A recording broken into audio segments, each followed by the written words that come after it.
Om Shanti. Meditation ചെയ്യുമ്പോൾ അതിൻ്റെ ശക്തി കൂട്ടാൻ അഥവാ മെഡിറ്റേഷനെ പൂർണ്ണ രീതിയിൽ അനുഭൂതി ചെയ്യാൻ നമ്മളെ സഹായിക്കുന്ന 4 കാര്യങ്ങളെക്കുറിച്ചാണ് ഇന്ന് നമ്മൾ മനസ്സിലാക്കാൻ പോകുന്നത്. മെഡിറ്റേഷൻ എന്ന് വെച്ചാൽ പല രീതിയിൽ മെഡിറ്റേഷൻ ചെയ്യാറുണ്ട്. ചിലവർ ശ്വസനക്രിയയിൽ ശ്രദ്ധിച്ചുകൊണ്ട് മനസ്സിനെ ഏകാഗ്രമാക്കാറുണ്ട്. അപ്പോഴും ചെയ്യുന്നത് എന്താണ്? മനസ്സിൻ്റെ വിചാരങ്ങളിൽ വരുന്ന വ്യർത്ഥവും സാധാരണവും നെഗറ്റീവായ വിചാരങ്ങളെ ഇല്ലാതാക്കിക്കൊണ്ട് ശ്രേഷ്ഠ വിചാരങ്ങളിലേക്ക് മനസ്സിനെ ഏകാഗ്രമാക്കാം. അതാണ് മെഡിറ്റേഷൻ. ഇനി വേറെ ചിലവർ ശ്വസനക്രിയയിൽ ശ്രദ്ധിക്കും, മറ്റൊരു മന്ത്രോച്ചാരണങ്ങളിൽ ശ്രദ്ധിക്കും. സിസ്റ്റർ ഇവിടെ പറയാൻ പോകുന്ന മെഡിറ്റേഷൻ നമ്മുടെ സങ്കല്പധാരയെ പോസിറ്റീവാക്കി ട്യൂൺ ചെയ്തുകൊണ്ട് നമ്മുടെ മനസ്സും ബുദ്ധിയും ഈശ്വരനിൽ ഏകാഗ്രമാകുന്ന സമയത്ത് ശക്തമായ ഒരു സുഖം, ഒരു കറണ്ട് നമുക്ക് നമ്മളിലേക്ക് ഒഴുകുന്ന അനുഭൂതി ഉണ്ടാകും. ഇതാണ് രാജയോഗ മെഡിറ്റേഷൻ്റെ പൂർണ്ണ അനുഭൂതി എന്ന് പറയുന്നത്.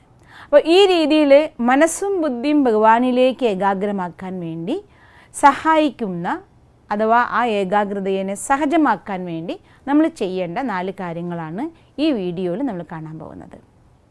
ഒന്നാമത്തെ കാര്യം, സങ്കല്പശുദ്ധിക്ക് ഏറ്റവും ആവശ്യം നമ്മൾ കാണുകയും കേൾക്കുകയും ചെയ്യുന്നതിനെ ഫിൽട്ടർ ചെയ്യുക, അത് നല്ലതാക്കുക എന്നുള്ളതാണ്. കാരണം ഒരു മനുഷ്യൻ്റെ ഉള്ളിൽ ഒഴുകിക്കൊണ്ടിരിക്കുന്ന വിചാരങ്ങൾ എന്ന് പറയുന്നത് അവൻ എന്താണോ കാണുന്നത്, എന്താണോ കേൾക്കുന്നത്, എന്താണോ പറയുന്നത്, ഇത് ഒരിക്കലല്ലെങ്കിൽ മറ്റൊരിക്കൽ ചിന്താമണ്ഡലത്തിൽ ഒഴുകിക്കൊണ്ടിരിക്കും. പലപ്പോഴും നമ്മൾ പറയാറുണ്ട്, ഞാനത് വെറുതെ കണ്ടുവെന്നേ ഉള്ളൂ, ഞാനത് വെറുതെ കേട്ടുവെന്നേ ഉള്ളൂ, അത് മനസ്സിലെടുത്തിട്ടൊന്നുമില്ല. നമ്മൾ മനസ്സിലെടുത്തില്ല എന്ന് വിചാരിച്ചാലും ഏത് കാര്യം കാണുന്നോ, ഏത് കാര്യം കേൾക്കുന്നോ, ഏത് കാര്യം പറയുന്നോ, ഇത് നമ്മളറിയാതെ പിന്നൊരു സമയം നമ്മൾ ചിന്തിക്കും, അഥവാ നമ്മുടെ ചിത്തത്തിൽ ഇത് പതിഞ്ഞുകൊണ്ടിരിക്കും. അപ്പോൾ എപ്പോൾ നമ്മൾ ശബ്ദലോകത്തിൽ നിന്നും നിശബ്ദമായിക്കൊണ്ട് സംഭാഷണം നിർത്തിവെച്ച് മനസ്സിനെ ഏകാഗ്രമാക്കാൻ ശ്രമിക്കുന്നു, എന്തെല്ലാം മനസ്സിൽ പതിഞ്ഞിട്ടുണ്ടോ, വന്നടിഞ്ഞിട്ടുണ്ടോ, ഇതെല്ലാം തന്നെ ഉണർന്നു വരും, ഓർമ്മകളായി വരും. അതുകൊണ്ടാണ് കർമ്മമണ്ഡലത്തിൽ നിന്ന് ഉൾവലിഞ്ഞുകൊണ്ട് പെട്ടെന്ന് കുറച്ച് സമയം മെഡിറ്റേഷൻ ചെയ്യണമെന്ന് നമ്മൾ ഇരിക്കുമ്പോൾ നമ്മൾ അതുവരെ എന്ത് കാര്യങ്ങൾ ചെയ്തുകൊണ്ടിരുന്നോ, ചിന്തിച്ചുകൊണ്ടിരുന്നോ, കണ്ടുകൊണ്ടിരുന്നോ, കേട്ടുകൊണ്ടിരുന്നോ, ഇതൊക്കെ ഇങ്ങനെ മനസ്സിൽ നമുക്ക് ഉപദ്രവമായിട്ട് വന്നുകൊണ്ടിരിക്കും. ആദ്യം അതിനൊക്കെ മാറ്റി ശാന്താക്കിയിട്ട് വേണ്ടി വരും മനസ്സിനെ ഏകാഗ്രാക്കാൻ. അതുകൊണ്ടാണ് പലരും പറയും, മെഡിറ്റേഷൻ ചെയ്യാനിരുന്നാൽ എപ്പോഴാണോ ശാന്തമായി ഇരിക്കുന്നത് അപ്പോഴാണ് മനസ്സ് വല്ലാതെ ശബ്ദിക്കുന്നത്, അഥവാ മനസ്സിൻ്റെ ആ ഒരു വലിയ ലഹള അപ്പോഴാണ് നമ്മൾ മനസ്സിലാക്കുന്നത് എന്ന്. അപ്പോൾ മനസ്സിനെ ഇരുന്ന വഴി ഏകാഗ്രമാക്കാൻ നമ്മൾ ദൈനംദിന ജീവിതത്തിൽ ഒരു കാര്യം ശ്രദ്ധിക്കണം. ശരീരത്തിന് ആഹാരം കൊടുക്കുമ്പോൾ തന്നെ ദിവസവും നമ്മൾ എന്തെങ്കിലും നല്ല നല്ല കാര്യങ്ങൾ ദിവസവും കേൾക്കണം. അതിന് നമുക്ക് പറയാം സത്സംഗം എന്ന് പറയാം. അതായത് ഒന്ന് സത്യമായ ബുക്കുകളായിട്ടുള്ള സംഘം, സത്യമായ വചനങ്ങളുമായിട്ടുള്ള സംഘം, നമ്മളെ ഉത്സാഹം തരുന്ന, നമുക്ക് ഉന്മേഷം തരുന്ന, നമ്മുടെ വിചാരങ്ങളിൽ പോസിറ്റിവിറ്റി നിറയ്ക്കുന്ന വീഡിയോകൾ കാണുക, പാട്ടുകൾ കേൾക്കുക, പ്രഭാഷണങ്ങൾ കേൾക്കുക, അല്ലെങ്കിൽ നമുക്ക് പ്രേരണ നൽകുന്ന മനുഷ്യരുമായി സംവദിക്കുക ഒരു ദിവസം, അല്ലെങ്കിൽ ദിവസവും സത്സംഗങ്ങളിൽ അങ്ങനെ എവിടെയാണോ ആത്മീയ കാര്യങ്ങൾ പഠിക്കുകയും പഠിപ്പിക്കുകയും ചെയ്യുന്നത് അവിടെ കുറച്ച് സമയം നമ്മുടെ സമയം ചിലവഴിക്കുക. നല്ലത് കേൾക്കാനും നല്ലതിനെ കാണാനും നമ്മൾ കുറച്ച് സമയം ചിലവഴിച്ചാൽ ഇതാണ് നമ്മളറിയാതെ നമ്മളിലേക്കുള്ള ഇൻപുട്ട്. ഇതെങ്ങനെയാണോ ഡെയിലി നമ്മൾ കുറച്ച് സമയം, ഒരു 10 മിനിറ്റോ 20 മിനിറ്റോ സമയം ഈ നല്ല കാര്യങ്ങൾ കേൾക്കാനോ വായിക്കാനോ പഠിക്കാനോ അല്ലെങ്കിൽ നല്ല സംഘത്തിലിരുന്നു കൊണ്ട് ഒന്നിച്ചിരുന്ന് അങ്ങനത്തെ സ്റ്റഡീസ് നമ്മൾ ചെയ്യാനോ തയ്യാറായാൽ സത്സംഗമായി, അഥവാ നമ്മൾ മറ്റുള്ളവരിൽ നിന്ന്, മറ്റു സാഹചര്യങ്ങളിൽ നിന്ന്, പഠനങ്ങളിൽ നിന്ന് നമ്മുടെ വിചാരത്തിലേക്ക് ശ്രേഷ്ഠ വിചാരങ്ങളെ നിക്ഷേപിക്കുകയായി. ഇതിന് നമുക്ക് സത്സംഗം എന്നുള്ള പേര് കൊടുക്കാം. അപ്പോൾ ഒന്നാമത്തത് ശുഭസങ്കല്പങ്ങൾ, പോസിറ്റീവ് സങ്കല്പങ്ങൾ നമ്മുടെ മനസ്സിലേക്ക് ദിവസവും കൊടുക്കണം. ആ സങ്കല്പങ്ങളുടെ ആഹാരം മനസ്സിനെ ദിവസവും കഴിപ്പിക്കണം, സത്സംഗം ചെയ്യണം. രണ്ടാമത് ചെയ്യേണ്ട കാര്യം ഗുണഗ്രാഹ്യത, മറ്റുള്ളവരിൽ നിന്നും ഗുണത്തെ സ്വീകരിക്കുക. എല്ലാ മനുഷ്യന്മാരുടെ ഉള്ളിലും നന്മയുണ്ട്, തിന്മയുണ്ട്. മനുഷ്യൻ തന്നെ പറയുന്നത് എന്തുകൊണ്ടാണ്? നന്മയും തിന്മയും മിക്സ് ആയ ആളുകളായതുകൊണ്ടാണ്. അസുരഗുണങ്ങൾ മാത്രമുള്ളവരെ നമ്മൾ അസുരനെന്നും ദൈവീയ ഗുണം മാത്രമുള്ളവരെ നമ്മൾ ദേവത എന്നും പറയും. പക്ഷേ രണ്ടും കലർന്ന ആരിലാണോ ഉള്ളത് അവരെയാണ് നമ്മൾ പറയുന്നത് മനുഷ്യൻ. ഈ ലോകത്തെല്ലാവരും മനുഷ്യന്മാരാണ്.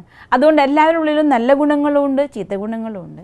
പക്ഷെ നമ്മളെപ്പോഴും കാണുമ്പോൾ മറ്റുള്ളവരുടെ നന്മയെ മാത്രം കാണാൻ ശ്രമിക്കണം. അതുകൊണ്ട് രണ്ടുപേർക്കും സഹായമാണ്. ഒന്ന് നമുക്ക്, മറ്റൊന്ന് അവർക്ക്. ഒന്ന് നമ്മൾ ഒരാളുടെ ഗുണം കാണുന്ന സമയത്ത് അവരെക്കുറിച്ച് നമ്മുടെ ഉള്ളിൽ സ്നേഹത്തിൻ്റെ ഭാവന മാത്രമേ വരുള്ളൂ. ഒരാളുടെ അവഗുണം നമ്മൾ കാണുകയാണെങ്കിൽ അവരിങ്ങനെയാണല്ലോ, അവരിങ്ങനത്തെ സ്വഭാവമാണല്ലോ, അവരിങ്ങനെ പ്രവർത്തിക്കുന്നല്ലോ, ഇങ്ങനെയൊക്കെ ഒരു തോട്ട് നമ്മുടെ ഉള്ളിൽ വരുമ്പോൾ അത് സുഖം തരുന്നില്ലല്ലോ. അപ്പോൾ ഒന്നാമത് നമ്മുടെ ഉള്ളിലേക്ക് സുഖമില്ലാത്തൊരവസ്ഥ ക്രിയേറ്റ് ചെയ്യും. രണ്ടാമത് നമ്മൾ അവരിങ്ങനെയാണല്ലോ എന്ന് കണ്ടപ്പോൾ ഇങ്ങനെയാണല്ലോ എന്നുള്ള വിചാരം ഉണ്ടാകുന്നത് നെഗറ്റീവിൽ നിന്നാണ്, വേസ്റ്റിൽ നിന്നാണ്. അപ്പോൾ നമ്മൾ വാതിൽ തുറന്നു കൊടുത്തു നമ്മുടെ ഉള്ളിലേക്ക് വേസ്റ്റിനെ കയറാൻ. നമ്മൾ അവരിൽ കണ്ട കാര്യം പറഞ്ഞു, ഞാൻ സത്യമായി കണ്ട കാര്യമാണ് പറഞ്ഞതെന്നാവും നമ്മൾ പറയുക. നമ്മൾ നെഗറ്റീവ് കാണാൻ പോകണ്ട, വേസ്റ്റ് കാണാൻ പോകണ്ട, അവഗുണങ്ങൾ കാണാൻ പോകണ്ട. എല്ലാവരുടെ ഉള്ളിലും നന്മയുണ്ട്. 99 തിന്മയുള്ള മനുഷ്യനാണെങ്കിൽ പോലും ഒരു നന്മയുണ്ടായിരിക്കും. നമുക്ക് ആ ഒരു നന്മയെ വീണ്ടും വീണ്ടും കാണുന്നതിലൂടെ അവരുടെ ഉള്ളിലെ തിന്മ കുറഞ്ഞ് നന്മ വർദ്ധിക്കുകയും ചെയ്യും. കാരണം സാധാരണ നമുക്കൊക്കെ അനുഭവമുണ്ട്. ഇത് ഒരാളുടെ തിന്മയെ നമ്മൾ 10 പ്രാവശ്യം തിരുത്താൻ പോയാൽ, തിരുത്തി കൊടുത്താൽ 11ാമത്തെ പ്രാവശ്യം എന്താ ഉണ്ടാവുക? നമ്മളത് ചെയ്യും. അപ്പോൾ നമ്മൾ പറയും, ഞാൻ നിന്നോട് പറഞ്ഞു ഞാൻ തന്നെ അത് പ്രവർത്തിച്ചു പോയി എന്ന്. അതായത് കാണുകയാണ്, ഏതൊരു കാര്യമാണോ നമ്മൾ ദിവസവും കണ്ടുകൊണ്ടിരിക്കുന്നത്, ദിവസവും കേട്ടുകൊണ്ടിരിക്കുന്നത്, അത് നമ്മുടെ ഭാഗമായി തീരും, സ്വഭാവമായി തീരും. അതുകൊണ്ട് എല്ലാ മനുഷ്യരുടെയും നന്മ മാത്രം കാണുക, ഒരാളുടെയും തിന്മ കാണാതിരിക്കുക എന്നുള്ളൊരു വലിയ കഠിന വ്രതം നമ്മൾ അനുഷ്ഠിക്കുക, ഗുണത്തെ സ്വീകരിക്കുക. അപ്പോൾ നമ്മുടെ ചിന്തകളും എപ്പോഴും ഗുണത്തെക്കുറിച്ചായിരിക്കും. മനനം ചെയ്യുന്നവൻ മനുഷ്യൻ എന്നല്ലേ പറയുന്നത്. എന്തിനാ മനനം ചെയ്യുക? എന്ത് കാണുന്നോ, എന്ത് കേൾക്കുന്നോ, എന്ത് അനുഭവിക്കുന്നു, എന്ത് പറയുന്നു, അതാണ് മനനം ചെയ്യുക. അപ്പോൾ നമ്മൾ ചെയ്യേണ്ട കാര്യം എല്ലാ മനുഷ്യരുടെയും നന്മയെ മാത്രം കാണണം. ഇനി അഥവാ നമ്മളിപ്പോൾ മീഡിയയുടെ വേൾഡിലാണ്, എല്ലാ നേരവും മനുഷ്യന്മാരുടെ കൂടെ ഒന്നും ആയിക്കൊള്ളുന്നില്ല. മീഡിയയിൽ നമ്മൾ സ്വീകരിക്കുമ്പോഴും നമ്മൾ കാണുന്ന വീഡിയോ, നമ്മൾ അയക്കുന്ന വാട്സപ്പ്, നമ്മൾ കേൾക്കുന്ന വാട്സപ്പ് ഒക്കെ അനാവശ്യമായ കാര്യങ്ങളെ മാക്സിമം കാണാതിരിക്കുക, അത് മറ്റുള്ളവർക്ക് ഷെയർ ചെയ്യാതിരിക്കുക. ഒരു പോസിറ്റീവ് അല്ലാത്ത മെസ്സേജിനെ, ഒരു നെഗറ്റീവ് മെസ്സേജിനെ ഞാൻ വാട്സപ്പിലൂടെ അയക്കുന്നു. ഞാൻ എൻ്റെ ഗ്രൂപ്പിൽ 100 ആൾക്ക് അയച്ചു, അവർ 100 ആളും മറ്റു 100 ആൾക്ക് അയച്ചു. അതുകൊണ്ട് എത്രയും അതിൻ്റെ ഗുണിതം പോകുന്നത് നോക്കൂ. ഒരു ദിവസം കൊണ്ട് എത്രയോ നെഗറ്റീവ് മെസ്സേജ് അയക്കാൻ നമ്മൾ അയക്കുന്ന ഒരു നെഗറ്റീവ് വാട്സപ്പ് മെസ്സേജ് കാരണമാകും. ഓപ്പോസിറ്റായിട്ടാണെങ്കിലും നമ്മളൊരു പോസിറ്റീവ് മെസ്സേജ് അയച്ചു, 100 ആൾക്ക് നമ്മുടെ ഗ്രൂപ്പിൽ അയച്ചു, ഈ 100 ആളും അവരുടെ ഗ്രൂപ്പിൽ 100 ആൾക്ക് അയച്ചു. ഇങ്ങനെ നോക്കുമ്പോൾ എത്ര പോസിറ്റീവ് ആകും. അപ്പോൾ നമ്മളിൽ നിന്ന് പോകുന്ന ഊർജ്ജം എന്താണോ അത് നമ്മളിലേക്ക് തിരിച്ചു വന്നുകൊണ്ടിരിക്കും. അപ്പം ഞാൻ പോസിറ്റീവായ ഒരു വാട്സപ്പ് അയക്കുന്നതിലൂടെ, അല്ലെങ്കിൽ പോസിറ്റീവായ സന്ദേശം സ്വീകരിക്കുന്നതിലൂടെ എന്നിലേക്ക് പോസിറ്റീവായ ഊർജ്ജം ഒഴുകിയെത്തിക്കൊണ്ടിരിക്കും. അതെൻ്റെ വിചാരധാരയെ പോസിറ്റീവാക്കാൻ സഹായിക്കും. ദെൻ എൻ്റെ മനസ്സിൻ്റെ ഉള്ളിൽ പോസിറ്റീവ് തോട്ട്സിൻ്റെ മരണം നടന്നുകൊണ്ടിരിക്കെ ഞാനറിയാതെ മനസ്സ് പെട്ടെന്ന് ഏകാഗ്രമാകും. ഒരു സങ്കല്പത്തിൻ്റെ ഉള്ളിൽ തന്നെ എത്രയോ സമയം നമുക്ക് രമിക്കാനും ആ ഒരു അതീന്ദ്രിയ സുഖത്തിൻ്റെ ആനന്ദം നമ്മുടെ കർമ്മത്തിലെ ഏകാഗ്രതയിലേക്ക് ഡെവലപ്പ് ചെയ്യാനും നമുക്ക് സാധിക്കും. ആത്മനിയന്ത്രണം നമുക്ക് സഹജമാകും. അതുകൊണ്ട് ഗുണഗ്രാഹിയായി തീരണം, എല്ലാവരിൽ നിന്നും ഗുണം സ്വീകരിക്കണം, എല്ലാവർക്കും ഗുണങ്ങളെ കൊടുക്കാനും നമ്മൾ തയ്യാറാകണം. മൂന്നാമത്തത് ആഹാരശുദ്ധി. എങ്ങനത്തെ ആഹാരമാണോ നമ്മൾ കഴിക്കുക അങ്ങനത്തെ മനസ്സ് എന്നാണ് പറയുക. അതുകൊണ്ട് കഴിക്കുന്ന ആഹാരം ശുദ്ധ ആഹാരമായിരിക്കണം. ഈ ആഹാരം എങ്ങനെ സ്വീകരിക്കണം എന്ന് തന്നെ സിസ്റ്റർ ഒരു വീഡിയോ തന്നെ ചെയ്തിട്ടുണ്ട്. ആ വീഡിയോ നിങ്ങൾ കണ്ടു നോക്കണം. അതിൻ്റെ ലിങ്ക് സിസ്റ്റർ ഇതിൻ്റെ താഴെ കൊടുക്കുന്നുണ്ട്. അപ്പോൾ ആഹാരം എന്ന് പറയുന്നത് വളരെ പ്രധാനപ്പെട്ട ഒരു കാര്യമാണ്. നമ്മൾ കഴിക്കുന്ന ആഹാരം ശുദ്ധമായ ആഹാരം കഴിക്കണം, പവിത്രമായ ആഹാരം കഴിക്കണം. അതായത് അമ്പലത്തിൽ നിന്ന് വാങ്ങി പ്രസാദം മാത്രമേ കഴിക്കാൻ പാടുള്ളൂ എന്നല്ല അതിൻ്റെ അർത്ഥം. നമ്മൾ ആഹാരം ഉണ്ടാക്കുമ്പോൾ എന്തോ വീഡിയോകൾ കണ്ടുകൊണ്ടോ കരഞ്ഞോ പിരിഞ്ഞോ ഉണ്ടാക്കരുത്. സന്തോഷത്തോടെ.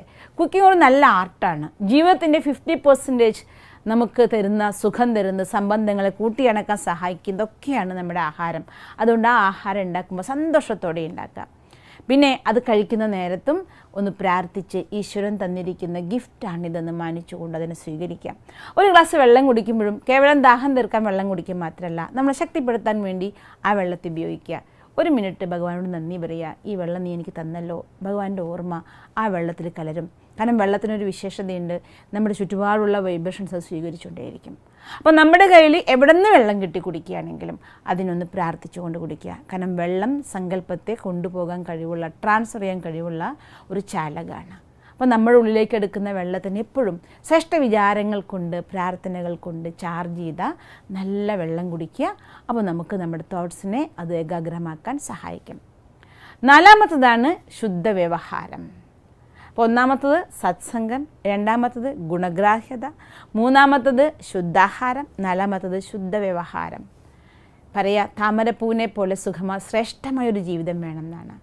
സന്യാസിയായിക്കൊണ്ട് നിങ്ങൾ വീട്ടിൽ നിന്ന് ഇറങ്ങി പോവുക എന്നല്ല അർത്ഥം. അതുകൊണ്ടാണ് താമരപ്പൂവിന് ഉദാഹരണമായി പറയുന്നത്. കുളമില്ലെങ്കിൽ താമരപ്പൂയ്ക്ക് താമര ഉണ്ടാക്കാനും പറ്റില്ല, നമുക്ക് താമരപ്പൂ വിരിക്കാനും സാധ്യമല്ല.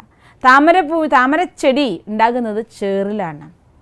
ആ ചേറിലാണ് ഉണ്ടാകുന്നതെങ്കിൽ പോലും അതെപ്പോഴും വെള്ളത്തിനേക്കാൾ കുറച്ച് മുകളിലായി നിൽക്കുന്നുണ്ടാവുക. അതുപോലെ നമ്മൾ ജീവിക്കുന്ന സാഹചര്യങ്ങളിൽ പല നെഗറ്റീവ് സാഹചര്യങ്ങളുണ്ടാവാം, അല്ലെങ്കിൽ പല മോശമായ സിറ്റുവേഷൻസ് ഉണ്ടാകാം, വ്യക്തികളുണ്ടാകാം, നമ്മളുടെ തന്നെ ദുരനുഭവങ്ങൾ ഉണ്ടായെന്ന് വരാം, ആരോഗ്യ പ്രശ്നങ്ങളുണ്ടാവാം, ധനപ്രശ്നങ്ങളുണ്ടാവാം, പല പല പ്രശ്നങ്ങളും ഉണ്ടാവും. പക്ഷേ നമ്മൾ എല്ലാ സാഹചര്യങ്ങളെക്കുറിച്ചും പോസിറ്റീവായി ചിന്തിക്കാൻ നമ്മൾ പഠിക്കണം. ഒരു വ്യക്തിയിൽ നിന്ന് നമുക്കൊരു നെഗറ്റീവായ ഒരു അനുഭവമാണ് ഉണ്ടാകുന്നതെങ്കിൽ നമ്മൾ ആ വ്യക്തിയെക്കുറിച്ച് പോസിറ്റീവായി ചിന്തിക്കാൻ പഠിക്കണം. സത്യസന്ധമായി നമ്മുടെ മുന്നിൽ കാണുന്ന കാര്യമാകുമ്പോൾ നമ്മൾ അതറിയാതെ പറഞ്ഞു പോകും. പക്ഷേ ഒരു നെഗറ്റീവ് കാര്യം നമ്മൾ ഷെയർ ചെയ്യുന്നതോടുകൂടി അത് ആ നെഗറ്റീവ് സ്വഭാവത്തിൽ നിന്ന് ആ വ്യക്തിക്ക് രക്ഷ കിട്ടില്ല. ശവക്കലറേമ ആണിയടിക്കുന്നതിന് തുല്യവും. അതുകൊണ്ട് ഒരാളുടെ നെഗറ്റീവ് ഭാവങ്ങളും പറയാതിരിക്കാൻ വേണ്ടി ശ്രദ്ധിക്കണം. അതുമാത്രം പോരാ, കുറച്ചുകൂടി അഡ്വാൻസായി നമുക്ക് ഉയർന്ന് ചിന്തിക്കാൻ കഴിഞ്ഞാൽ ഏതൊരാളുടെ ഒരു നെഗറ്റിവിറ്റിയാണോ നമ്മൾ കാണുന്നത് അതിന് ഓപ്പോസിറ്റായി നമ്മൾ ചിന്തിക്കുക. ഉദാഹരണത്തിന് ഒരു കളവ് പറയുന്ന ആളാണെന്ന് വിചാരിക്കുക. അപ്പം നമ്മൾ വിചാരിക്കണം ഇവൻ സത്യസന്ധനാണ്. എന്ത് പറഞ്ഞാലും അവരെന്ത് പറയുന്നു, എങ്ങനെ പ്രവർത്തിക്കുന്നതും നമുക്ക് തിരുത്താൻ കഴിയില്ല. അറ്റ്ലീസ്റ്റ് നമ്മുടെ ശുഭഭാവന കൊണ്ട് അവരുടെ ആ ഒരു മോശമായ ദുർബലത ഇല്ലാതാക്കാൻ നമുക്കൊരു ശ്രേഷ്ഠ സങ്കല്പം നമുക്ക് നൽകാം. അതുകൊണ്ട് വിചാരിക്കുക സത്യസന്ധനാണ്. ഇനി കോപിഷ്ഠനായ ഒരു വ്യക്തിയാണെന്ന് വിചാരിക്കുക, അപ്പോഴും നമ്മൾ വിചാരിക്കുക ഇവൻ ശാന്തസ്വരൂപനാണ്. ഇങ്ങനെ വ്യവഹാരത്തിൽ എല്ലാവരിലും ശുഭം അങ്ങോട്ട് ചിന്തിക്കാൻ നമ്മൾ പ്രാക്ടീസ് ചെയ്യണം. ഇതിന് ഏറ്റവും സഹജമായ കാര്യം എന്താണെന്ന് വിചാരിച്ചാൽ നമ്മളെല്ലാവരും ഈ കാണുന്ന ശരീരത്തിലിരിക്കുന്ന ചൈതന്യശക്തിയാണ്, ഈ കാണുന്ന മണ്ണല്ല പിണ്ടല്ല എന്നൊരു വിചാരം നമ്മുടെ ഉള്ളിൽ കൊണ്ടുവരണം. ഈ ശരീരത്തെ കാണുന്ന സമയത്ത് നമ്മൾ ഒന്നുകിൽ വയസ്സായ ആളേക്കും കാണുക, അല്ലെങ്കിൽ യുവാവിനെ ആയിരിക്കും കാണുക, അല്ലെങ്കിൽ ബാലകനെ ആയിരിക്കും കാണുക, അല്ലെങ്കിൽ എനിക്ക് തുല്യമായ ഒരാളെ ആയിരിക്കും കാണുക. ആ രീതിയിൽ കാണുമ്പോൾ ഇവർ ഇത്ര കാലത്ത് അനുഭവം ഉണ്ടായിട്ട് ഇങ്ങനെ ചെയ്യുന്നല്ലോ, ഇവൻ യുവാവായിട്ട് ഇങ്ങനെ ചെയ്യുന്നല്ലോ, ഇവൻ എനിക്ക് തുല്യനല്ലേ, എന്നിട്ട് എന്നേക്കാൾ അറിവുള്ളവനല്ലേ, ഇങ്ങനെ പല രീതിയിലുള്ള കമ്പാരിസൺ നമ്മുടെ മനസ്സിൽ വരും. അതുകൊണ്ട് എല്ലാവരോടും ശുഭമായൊരു വ്യവഹാരം നമുക്ക് സാധ്യമല്ല. അതുകൊണ്ട് തന്നെ നമ്മൾ വിചാരിക്കുക ഈ ശരീരത്തിലിരിക്കുന്ന ഒരു ചൈതന്യശക്തി ആത്മാവാണ്. ആത്മാ അവിനാശിയാണ്. അത് ഈ ശരീരത്തിൽ വരുന്നേക്കാളും മുന്നേ എത്രയോ ശരീരങ്ങളിലൂടെ സഞ്ചരിച്ച് അവിടെ നിന്നുള്ള സ്വഭാവങ്ങളും വിശേഷതകളും ദുർബലതകളും എല്ലാം വന്നടിഞ്ഞ ഒരു ആത്മ എൻ്റെ മുന്നിൽ ഇപ്പോൾ ഒരു ശരീരത്തിൽ റോൾ അഭിനയിക്കുകയാണ്. അപ്പോൾ ഇവരെക്കുറിച്ച് ഞാൻ നല്ലത് ചിന്തിക്കുമ്പോൾ ഏതവസ്ഥയിലും അവർ ഹീൽ ചെയ്യപ്പെടും. അവരുടെ ശക്തിഹീനത കൊണ്ട് എന്തെങ്കിലും ദുർബലതകൾ പുറത്തു വരികയാണെങ്കിലും എൻ്റെ ശുഭഭാവന കൊണ്ട് ഇവർ ശ്രേഷ്ഠാകട്ടെ, ഇവർക്കതിൽ നിന്ന് മോചനം കിട്ടട്ടെ. അപ്പം നമുക്ക് മറ്റൊരാളെ ആത്മാവായി കാണുന്നതോടുകൂടി ശുദ്ധമായ വ്യവഹാരം ഈസിയായി തീരും. ഇങ്ങനെ ഈ 4 കാര്യങ്ങളും നമ്മൾ ശ്രദ്ധിക്കുകയാണ് എങ്കിൽ നമ്മളിലേക്ക് നോക്കുമ്പോൾ വേസ്റ്റ് സങ്കല്പങ്ങൾ വളരെ കുറവാകും. ശ്രേഷ്ഠ സങ്കല്പങ്ങൾ ഒരുപാട് നമുക്ക് സ്ട്രോങ് ആയി നമ്മളിൽ മാറും. നിങ്ങൾ മനസ്സിനെയും ബുദ്ധിനെയും ഏകാഗ്രമാക്കാൻ ശ്രമിക്കുമ്പോഴേക്കും അത് വളരെ ശാന്തമായി സങ്കല്പിക്കുന്ന വിചാരിക്കുന്ന ആ ഒരു തോട്ടിൽ അതിന് നിൽക്കാൻ സാധിക്കും. അതുകൊണ്ട് ഈ 4 കാര്യങ്ങളും നിങ്ങൾ ശ്രദ്ധിക്കുകയാണെങ്കിൽ നിങ്ങൾക്ക് വളരെ ചുരുങ്ങിയ സമയം കൊണ്ട് തീക്ഷ്ണമായ രീതിയിൽ മെഡിറ്റേഷൻ ചെയ്യാനും അതിൻ്റെ ശക്തിയെ ജീവിതത്തിൽ ഉപയോഗിക്കാനും സാധിക്കും. അപ്പോൾ ഈ 4 കാര്യങ്ങൾ ശ്രദ്ധിച്ചുകൊണ്ട് മെഡിറ്റേഷൻ്റെ അതീന്ദ്രിയ സുഖത്തിൻ്റെ അനുഭവത്തിലൂടെ ശാന്തമായൊരു ജീവിതം നയിക്കാൻ നിങ്ങൾക്കും സാധിക്കട്ടെ.